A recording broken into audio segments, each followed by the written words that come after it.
அழிகிற காலம் வரும் புல் கூட தன் பூமியை.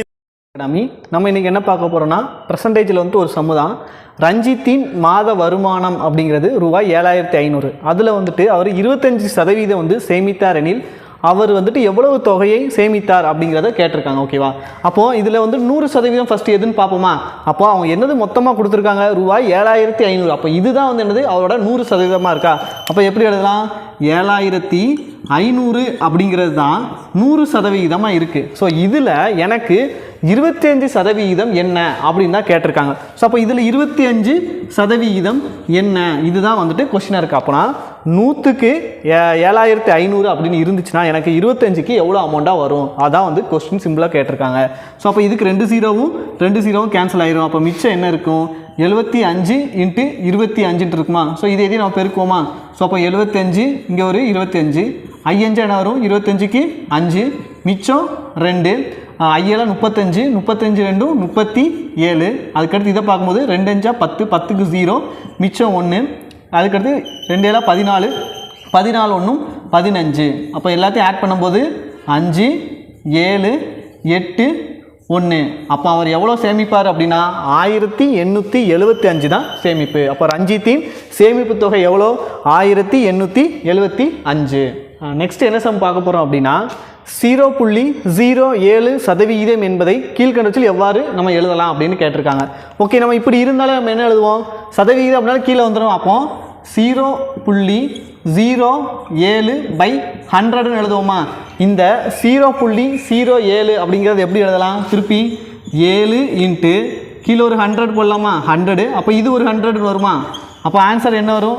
7/100. எத்தனை 0 இருக்குது? 4 0 இருக்கா?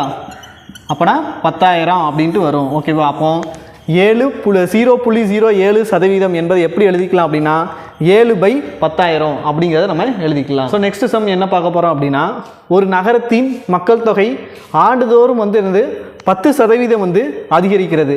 அதன் தற்போதைய மக்கள் தொகை அப்படிங்கிறது பார்த்தோன்னா 26,620 எனில் 3 ஆண்டுகளுக்கு முன்பு மக்கள் தொகை என்ன அப்படின்னு கேட்டிருக்காங்க. அதாவது இப்போ இவ்வளோ இருக்குது, ஆனால் ஆண்டுதோறும் 10% வந்து அதிகரிக்கி. அப்போ 3 ஆண்டுக்கு முன்னாடி என்ன இருக்கும் அப்படின்னு கேட்டிருக்காங்களா? ஸோ அப்போ 3 ஆண்டுகள் முன்னாடி இருக்கும்போது என்ன சொல்லியிருக்காங்க? எக்ஸுங்கிற ஒரு மக்கள் தொகை வந்துட்டு ஆண்டுதோறும் எத்தனை அதிகரிக்கி?